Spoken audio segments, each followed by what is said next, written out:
Hello, hello, and welcome to the first day of the 10-day Create More Love Creativity Challenge. I am super excited you are here to join me. Today's prompt is monochromatic. Monochromatic is simply one color, monocolor. One color. So in this case, I'm going to go ahead and use red because with this beautiful new moon in Aquarius, it's the start of the Lunar New Year. So they have a lot of red. That is a very prominent color on this day. So I just found with Valentine's Day and new moon in Aquarius, the Lunar New Year, I thought red was a perfect color for my monochromatic prompt. I just want to make sure monochromatic, you can also tint, add white, or shade, add black, and it's still one color. It's because technically black and white aren't considered colors. So yeah, basically I've got those right here handy, but I'm not entirely sure if I'm going to use white or black yet. I will probably use, I'll probably thin the red out. I also have just offhand on my table, I have some red embroidery thread for a Chinese lantern project that I was doing. I have some red label maker tape. I've got some scrap paper from the Chinese lantern project. So I actually have quite a bit of materials. So I kind of liked the idea of, initially I was thinking just do some minimal watercolor kind of bloomy effect and then have a sentiment, but I'm kind of now wondering if I'm gonna also do a little bit of mixed media. So we'll see how it goes. Just a friendly reminder, you can do anything you want for monochromatic. Basically, it's just the invitation to use one color to create your artwork. I am doing smaller pieces because I will eventually turn them into cards and send pretty much around the world. I have a couple of international friends and across the United States, so I will be making smaller art so that I can put them on a card so it's more easy to send. But whatever you want to do, if you want to do in your sketchbook, if you want to make greeting cards, if you want to join me in that, or whatever you want to do just to inspire more creativity throughout your day is really what this challenge is about. And so what I'm doing, the nice thing, this project can really, you can play with different tools, you can make different marks. You can go as full or as minimal as you would like. It's such an interesting concept. I have talked about this a little bit, how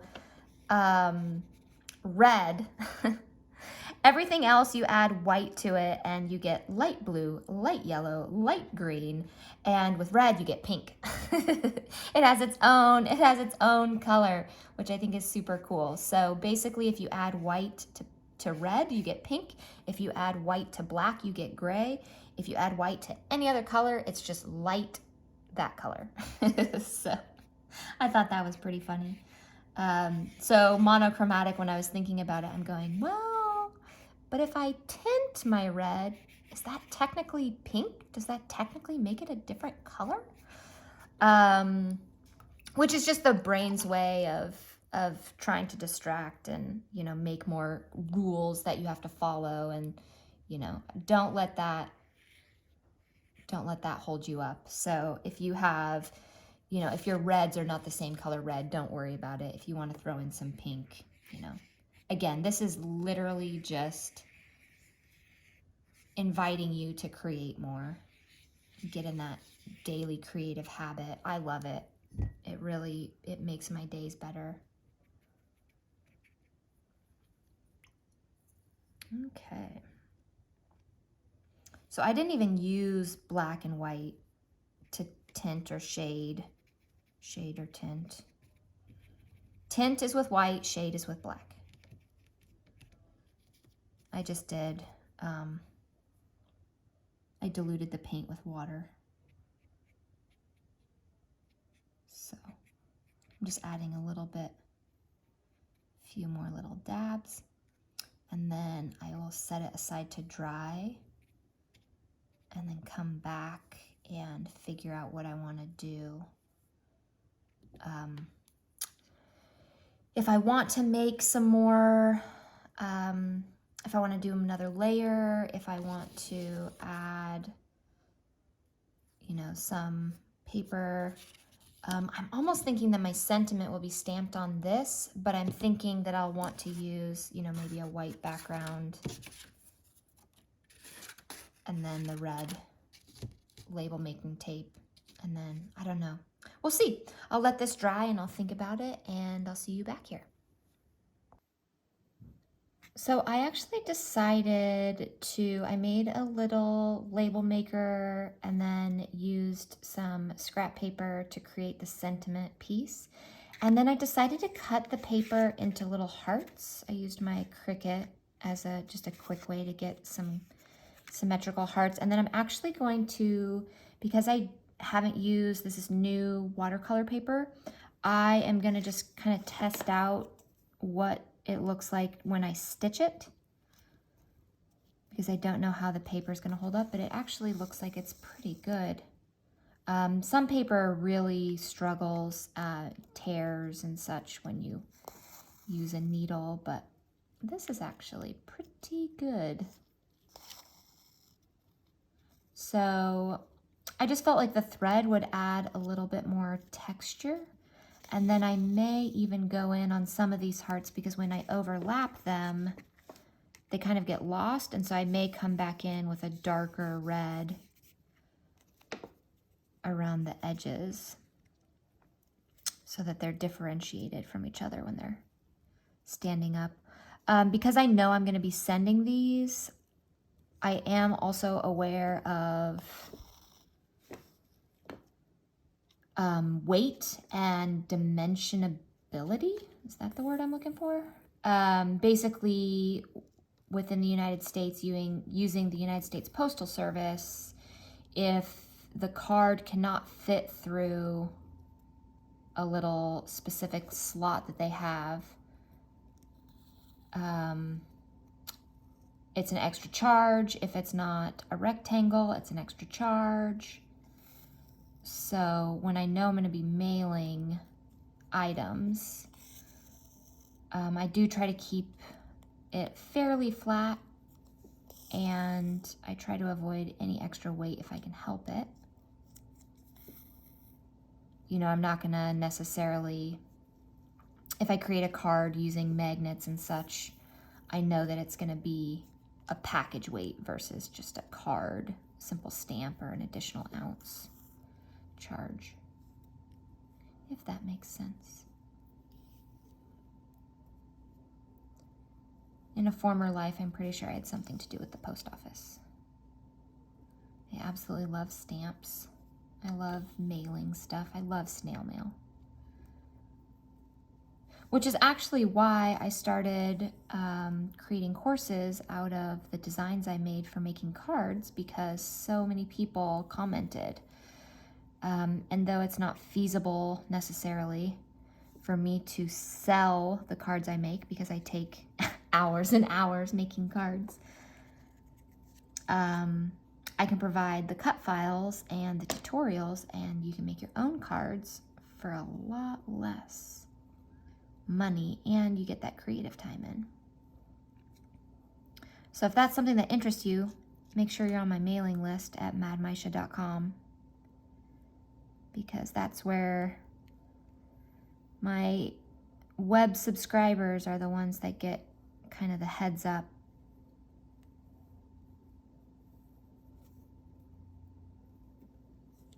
Any new courses I create, anything new in the works usually comes through email subscribers. Yeah, so isn't that, it just kind of adds a little dimension. So I'll probably do that with another one, and then I'll look at what we've got going on. Actually, while we're talking about it, go ahead and add.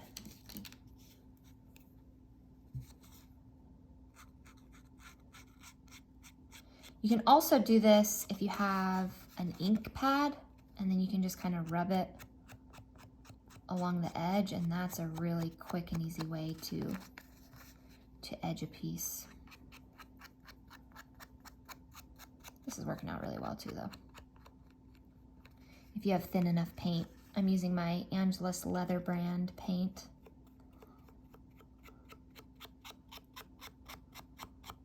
If you're interested, I should mention that too. In the paint that I use, I would say 90% of the paintings that I do and of the things I paint, I use Angelus leather paint. It's thin, but it's super pigment rich, and oh, I just love working with it. It's so beautiful. There's a link to it on my website and also in my LinkedIn. So if you go to my bio in Facebook or Instagram at MadMaisha, you'll see the LinkedIn, and it's linked in there. I have an affiliate link. After more than a decade of using their paint, I was like, you know what? I'm gonna listen to my friend when she says, you should see if there's an affiliate link. And I did, and here we are. Now I have an affiliate link. So it doesn't cost you anything extra, but I get a little kickback for sending you their way. So if you use that, thank you so much. And if not, I still recommend the paint because it really is amazing.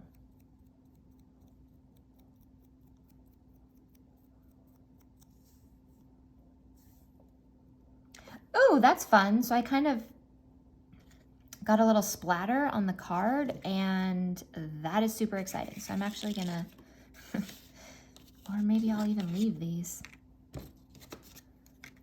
I'm gonna splatter a little bit. As I always say, make sure you're in a safe place to splatter. I very rarely am myself, but I splatter anyway. So fun.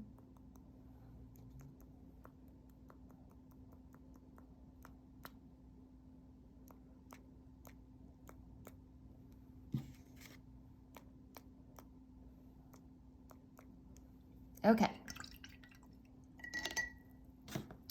Let me just snip this little.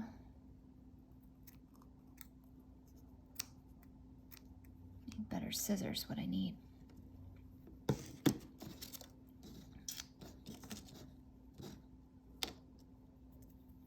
So I'll go ahead and stitch this other one probably off camera, and then I'll come back and show you the final result. Okay, so I've assembled the cards. I actually sewed this and then was kind of looking at how cute this little heart balloon was. So I'm actually gonna just save that aside for another project. And I wanted to show you the edging technique. I felt like this card, it kind of got a little, I don't know, I just wanted a little something extra. So I'm just taking an ink pad and I'm just kind of down and away.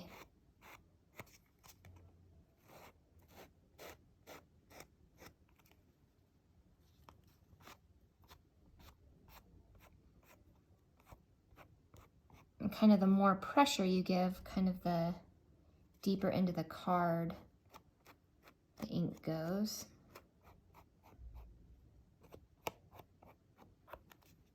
And then I'll do the back side too. I always like to sign my cards on the back. I have a little logo that I draw, a little penguin, and it'll say this card is made specifically for, or especially for, and then I list the name of the person. So, yeah. Now I decide, I think I'm gonna do that edge as well.